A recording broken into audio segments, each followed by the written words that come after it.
Hello, welcome. Thank you for joining me.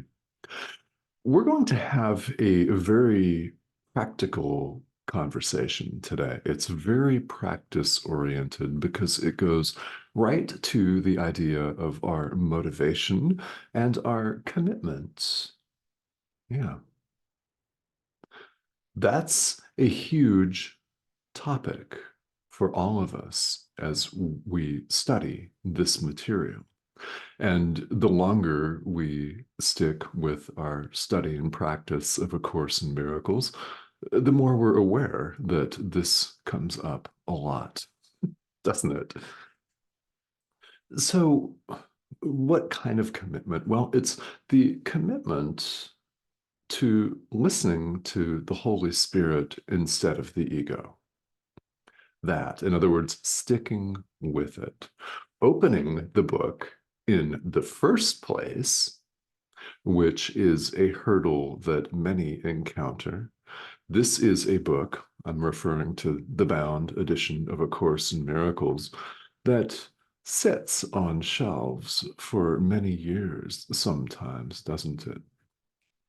You don't have to single yourself out. It's common enough.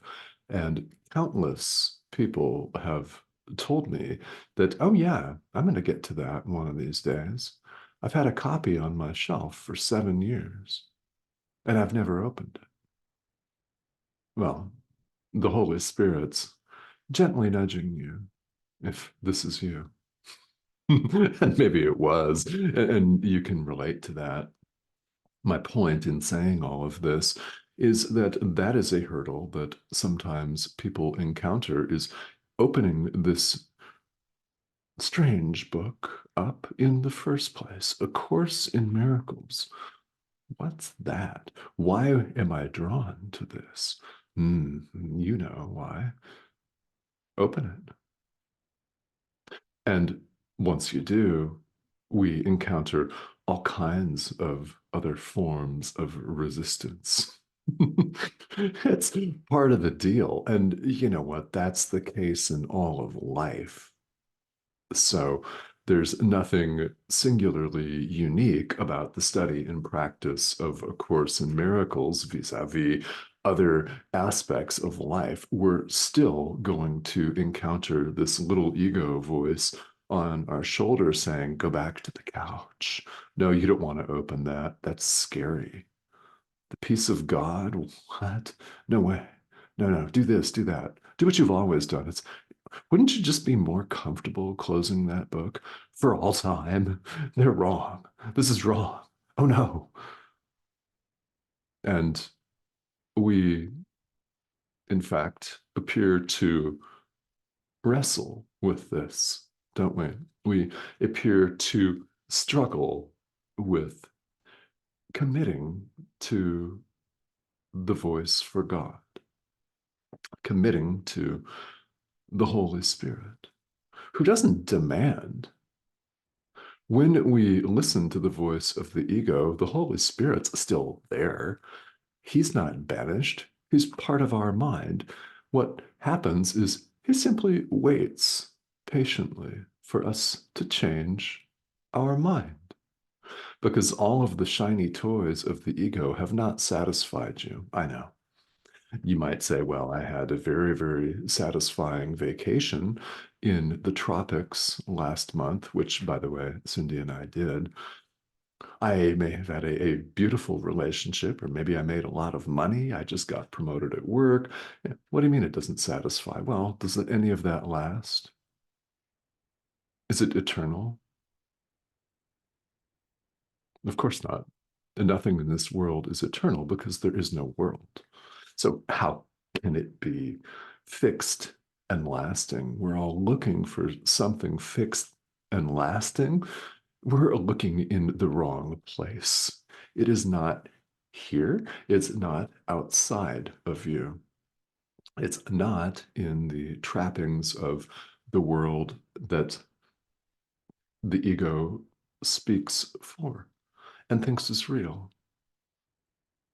As long as you think both peace and guilt are real, you're going to perceive yourself at war. There's no real nice way to put that. You'll perceive yourself in conflict as long as you think that both options between which we choose are real. Peace is real, guilt is real. Yeah, as long as you continue to think that, you will see yourself at war, torn between this little voice that says, do this because you've always done it. It's shiny, it's sexy. Come on, come on. Come on, come on, come on, come on, come on, come on, come on, come on, come on. And the voice of the Holy Spirit that's waiting patiently and gently for you. This plays out in many different arenas. It plays out often in the arena of our physical health. So let's roll with that example. We deep down know what's good for us in our physical health. That next piece of chocolate cake is not so good for us, and we would readily acknowledge that, yet we run off and eat it, and we feel guilty afterwards. Guilt. We feel badly, we feel bloated, and when we do this often enough, we look in the mirror to discover that we've gained weight, and then we feel even worse. We know what's good for us, but we find ourselves, when the time comes, unable to commit to it.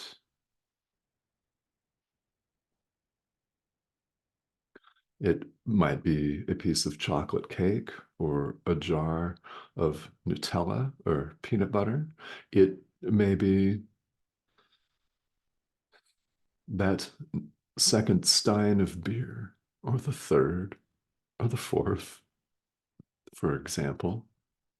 In the arena of our health, we know what's best for us, yet we don't always do that. And in the midst of our not doing that, there is a mental struggle going on between two voices, two teachers. One, the voice for God, two, the ego. As long as we continue to believe they're both real, we'll see ourselves as torn. So, what then happens when we learn to perceive that only one of these choices is real, the other is not? Then we can use that as a guideline for choice.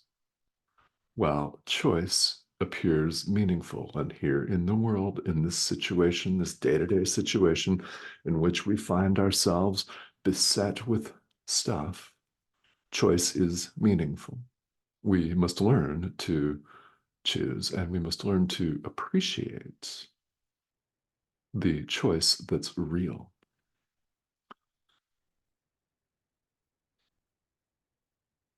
And let's face it, the ego always speaks first because it constantly yammers, bleats, constantly.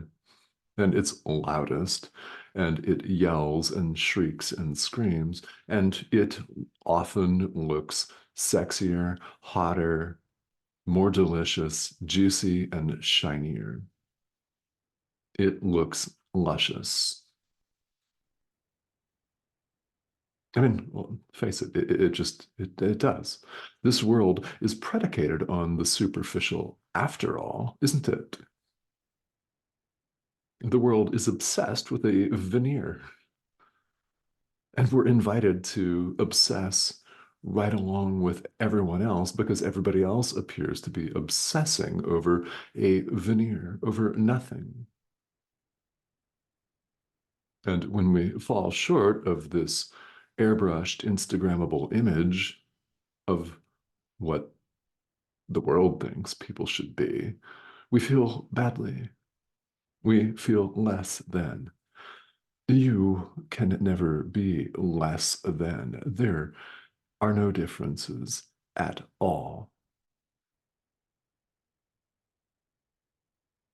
You might rightly ask, okay, well, so sometimes I do have this push and pull, this back and forth between the Holy Spirit on the one hand and the ego on the other. And I find myself, so it appears, caught between the two, struggling, conflicted. I would like to choose the Holy Spirit more often, but what's in it for me if I do? And that's an excellent question. And, it's not as cynical as it may sound. In the business world, in the entrepreneurial world, or in commerce, anything like that, someone is always asking, okay, what's in it for me if I buy this product? What's in it for me if I look at this website? What's in it for me if I take this big blue book off of the shelf that I've had for 8+ years and never looked at? So let's say I open it to page one. What's in it for me?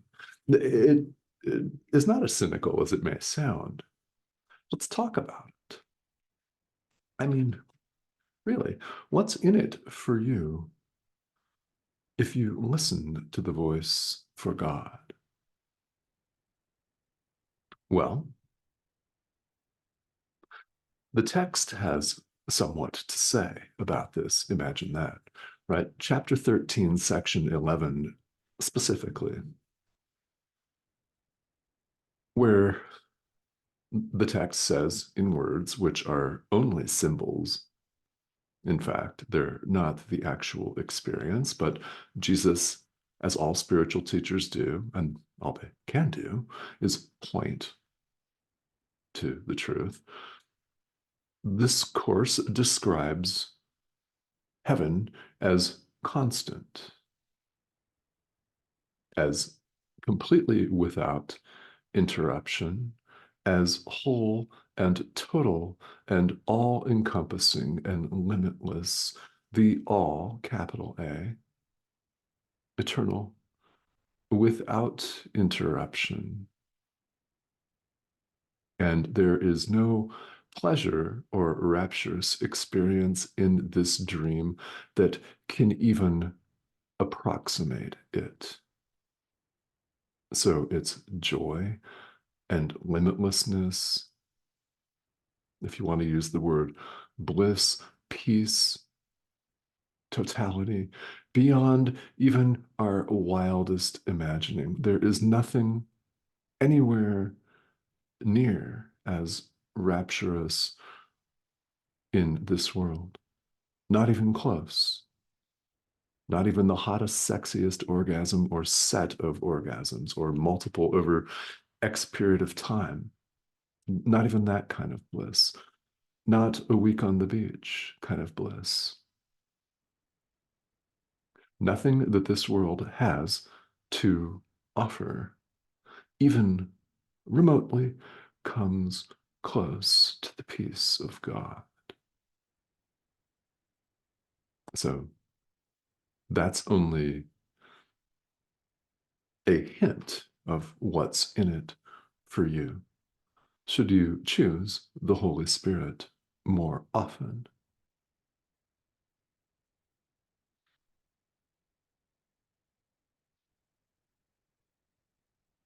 So here in the world, we ask ourselves sometimes, and people that teach here in the world, trainers and instructors, motivational speakers, people like that frequently ask us to picture what it will be like when we have the thing that we desire. So here in the world, it could be, I would like to lose weight, or I'd like to get physically stronger. I'd like to commit to a yoga practice. Let's just continue with that example. What would it be like when you do? And envision that and get into the visual of that, get into the feeling of that. You may find that very helpful, and we frequently do here in the world because it has this tendency to pull us forward in a manner of speaking. It keeps us focused. So, what would it be like to have the peace of God and nothing else.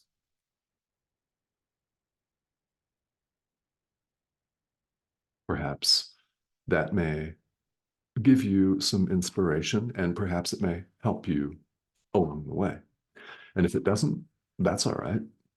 The Holy Spirit clearly has something else to say, and perhaps it's already been said in this video.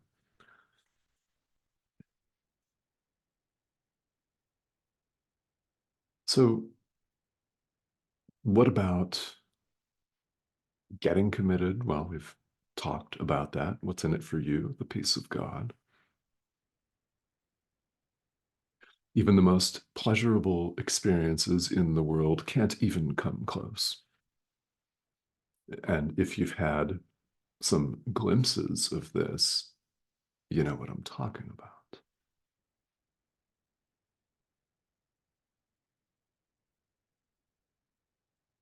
All of these blissful moments that we have here in the world are but symbols of this limitlessness, of our limitlessness, of our boundlessness, of our joy, of our love, of our totality as Christ, the Son of God. In other words, the extension of God. So, what's in it for you? Awakening. If that doesn't feel like it's enough, then this is where we find our moment to moment practice, the habitual repetition of the ideas in this course. This is where we find it so helpful, so useful, and indeed necessary, for sure. Because the ability to stay committed is something that we find that we have to develop. On the spiritual path, as with any path, a financial path could be a relationship path. We've been using the example here in this video of our physical health. It's the same thing. It is. Why should that not be the exact same thing in your spiritual life? The difference here, we're invited to recognize that of the two options that we choose between, the Holy Spirit or the ego, only one is real. The more we trust the Holy Spirit, our inner teacher, the more we are able to let the ego go. And we begin, moment by moment, however fleeting, to begin to experience this peace. We see it in many different ways. How exactly you see it is probably going to look differently than the way someone else does. But for example, what people often see on this path is that things that used to trouble them greatly no longer trouble them after a certain time. That can be a very helpful gauge. And if that's what you need to do to keep yourself on the path today, that's very important. It's huge, in fact, to recognize that things that once annoyed you to no end or even provoked harmful, hateful reactions in you don't even register anymore after a period of time spent giving your entire experience over to the Holy Spirit and truly forgiving the Son of God, looking past the veneer to the light beyond, and recognizing that the separation never occurred. The more you accept what the Course refers to as atonement for yourself, in other words, the more you accept our inner teacher's correction of our perception, the more you accept the Holy Spirit's view, the more you accept Him, the more peaceful you become. That's inevitable.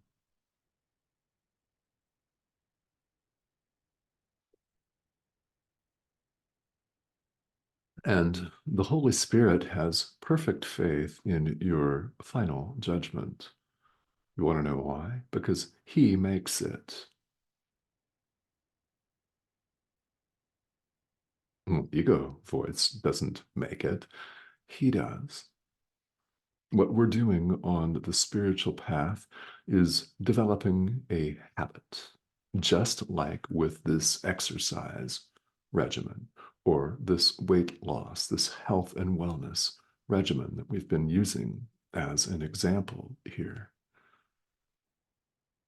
The notion here is exactly the same. We develop a habit of going to our inner teacher for guidance instead of this little voice that keeps us spinning, where we chase one shiny object after another. We might get some, but we don't get a bunch of them, and that frustrates us. We get one, we get bored with it. Next, next. What have you done for me lately? Next, next, next. I mean, if that seems like an impatient child, that's how we behave sometimes, as unflattering as that is. We have a choice between the thought system of the Holy Spirit or the ego. And the more we choose the Holy Spirit, the more peaceful things appear.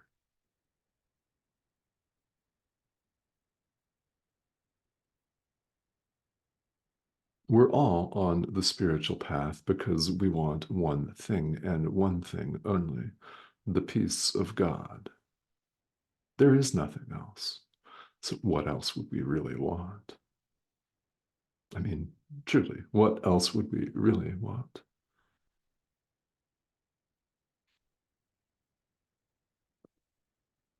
So we develop the habit of letting the Holy Spirit judge for us.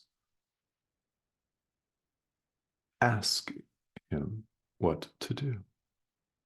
Ask him for guidance. He's waiting for you, waiting patiently and lovingly. He will not push the ego aside. The ego is not real. You have no opponent.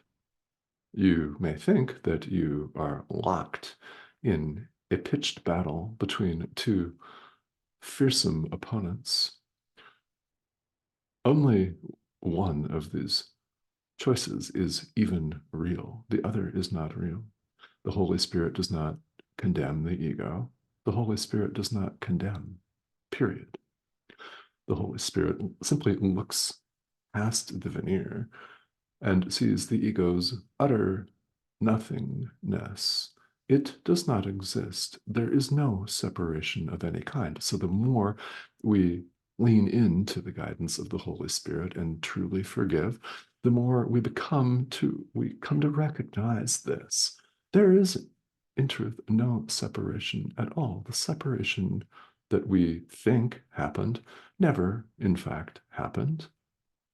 We cultivate the habit of asking our inner teacher for help. We cultivate the habit of asking the Holy Spirit to judge for us. Take charge. Jesus, take the wheel.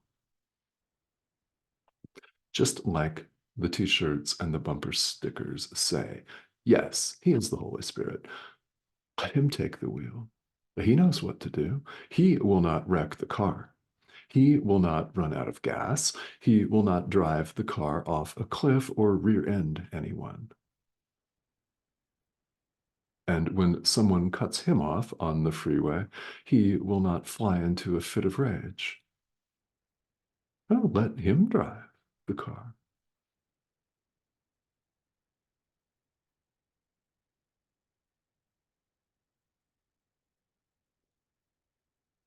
So along the way, we're going to have these days where we feel torn. It's part of the deal. There are going to come days where we feel like it isn't working. Again, that's part of spirituality, isn't it? Of course it is. Of course it is. It doesn't make any difference, by the way, what tradition you're following or not following. That's the way that this process plays out as we learn to set the ego aside. We're going to have those days. Give yourself some grace, please. Understand that you're a student of this course. The Holy Spirit is the teacher, and that you're learning. So it's not going to be rainbows and unicorns, shiny, sexy objects all of the time. It's not going to be a parade of photoshopped images on IG. It's not like that. So when you have one of those days, please give yourself some grace. One thing that you can do, and I highly recommend that you do, is forgive yourself. And don't leave yourself out of true forgiveness. We're our dream. We're dreaming. So forgive yourself for dreaming it. Forgive yourself. Please do not forget to do that.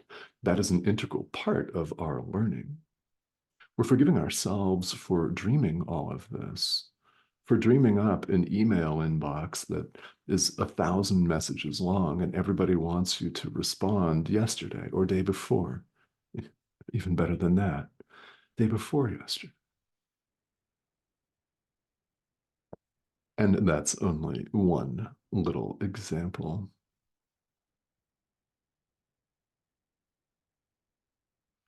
True forgiveness involves our extending love to everyone, including ourselves, and everything. It's total. And there will be days where it's hard to commit. In those days, it's imperative that we recognize what's going on, forgive, and lean on the guidance of our inner teacher. What's in it for you? What you want. All of us want the peace of God. Remember, nothing that this world has to offer even comes close. It cannot even approximate it. So I want to thank my wife, Cindy, for part of the idea for today's conversation, especially the question about commitment. So thank you for that. I didn't tell you I was going to give you a worldwide shout out, but there you go. She's in the next room, by the way. She'll see this later. And along those lines, while I've merged Cindy's question with some ideas from the text today, I'm always willing to devote an entire video or two or three or however many it takes to address a topic that you would like to hear covered more deeply. Anything that's coming up for you live is perfectly fair game here, and I would love to have a conversation about it. So if you have a question or a topic that you'd like to see covered here, please let me know, and I'm happy to talk about them. And actually, by the way, if you're wondering, I don't know, there's a lot of experienced learners here, and there are, these videos are for all experience levels. The people that may need to hear a basic message the most may have 20 or more years of experience, because that might be the day that, boom, they get it. So if your question feels to you basic or beginner level, that's the question you should ask. I invite you to do that. Your willingness to type that into the comments will benefit not only you, but many people worldwide whom you're not likely to ever meet in person. That's part of the beauty of this technology. So questions, if you've got them. If you have not yet subscribed, please do so. What we have here are several videos each week. And while we're going through the text of A Course in Miracles, I frequently pause to address particular questions related to this course and spirituality in general. So here's the prompt to subscribe. Go ahead and click that, subscribe, and join us. And we'll see you all again here on the next video. Again, questions are always welcome because spirituality is a process of deep self-inquiry after all. So why wouldn't questions arise, right? All right. Thanks a lot. Talk to you soon.